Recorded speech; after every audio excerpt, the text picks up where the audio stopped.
When people hear the words Middle Ages, they often think of knights, castles, plagues, and superstition. What they usually don't think of is great literature. But that's a mistake. Because some of the greatest and most enduring stories in Western civilization come from the so-called Dark Ages. These tales aren't just old, they're alive with meaning, brimming with beauty, and bursting with insight into the human soul.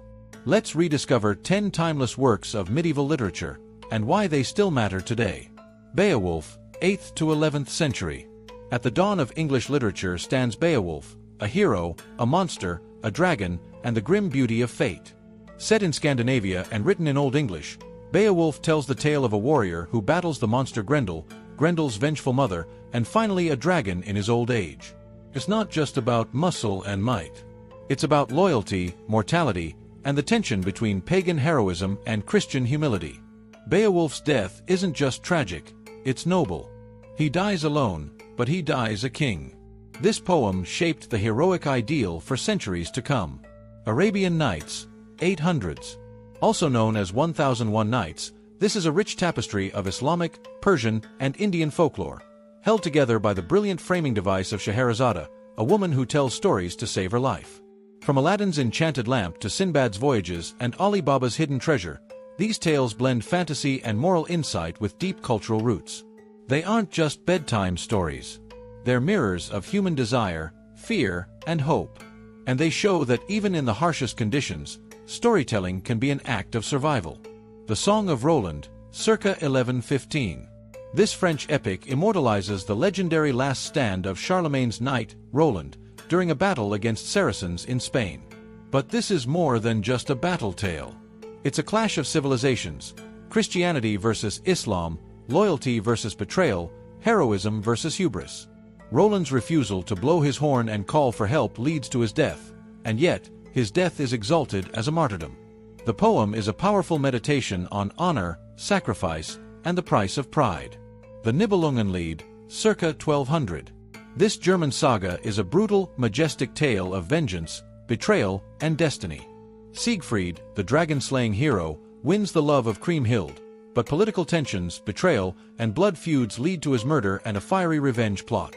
Often called the German Iliad, the Nibelungenlied was a key inspiration for Wagner's Ring Cycle and even Tolkien's mythologies. It's a glimpse into a medieval mind that saw glory and doom as inseparable twins. Saga of the Volsungs, 13th century.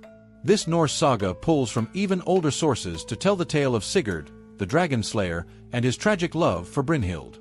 It features cursed rings, talking birds, shapeshifters, and gods, everything a Viking Age imagination could conjure. But beneath the mythic surface is a very real sense of fate, honor, and the weight of ancestral duty. This saga echoes through fantasy literature to this day, especially in the works of C.S. Lewis and J.R.R. Tolkien. The Divine Comedy, 1320. Written by Dante Alighieri in exile, this is the crown jewel of medieval Christian literature. It's a three-part journey through Inferno, Purgatorio, and Paradiso, guided first by the Roman poet Virgil and then by Beatrice, a symbol of divine grace. But this isn't just a spiritual travelogue. It's a masterpiece of poetic vision, theological reflection, and philosophical depth. Dante imagined the afterlife not just as a place of judgment, but as a mirror of the soul. It's a work that blends the personal with the cosmic, and it changed Western literature forever. The Decameron, 1349 to 1353. While the Black Death ravaged Europe, Giovanni Boccaccio crafted a book about life, wit, and human resilience. 10 young people flee plague-ridden Florence and pass their time telling stories, 100 of them in total. The tales range from tragic to hilarious, sacred to scandalous. It's not just a literary achievement, it's a testimony to the human spirit's ability to endure suffering with laughter and wisdom. Sir Gawain and the Green Knight, circa 1350. This jewel of Arthurian legend follows Sir Gawain, King Arthur's nephew, on a strange and symbolic quest. After accepting a mysterious challenge from a green-skinned knight, Gawain must confront his own fears, flaws, and sense of honor. It's a richly Christian tale about temptation, repentance, and the difference between worldly reputation and true virtue. The poem's language is musical and mysterious, inviting the reader into a moral puzzle. The Canterbury Tales, circa 1400. Geoffrey Chaucer's masterpiece is a window into medieval England. Pilgrims on their way to Canterbury each tell a story, 24 in all, ranging from bawdy comedy to deep moral allegory. Chaucer didn't write in Latin, but in the English of the people. In doing so, he laid the foundation for English literature. His characters feel vividly real, even 6 centuries later. Le Morte d'Arthur, 1485. Sir Thomas Malory's reworking of the Arthurian legends is the most complete and influential retelling in English. It's the story of Camelot, of Arthur's rise and fall, of Lancelot and Guinevere's doomed love, and of the search for the Holy Grail. But it's also a meditation on loyalty, betrayal, sin, and redemption. It captures the twilight of chivalry and the birth of the modern soul.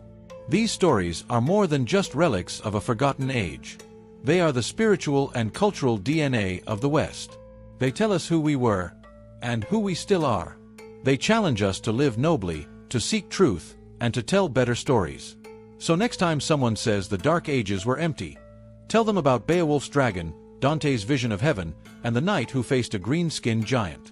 These tales still breathe, and they still matter. If you found this journey into medieval literature fascinating, don't forget to subscribe for more deep dives into the history of ideas. Like the video to support this channel. Share your favorite medieval story in the comments below. And consider reading one of these books. You won't regret it. Until next time, keep seeking wisdom in unexpected places.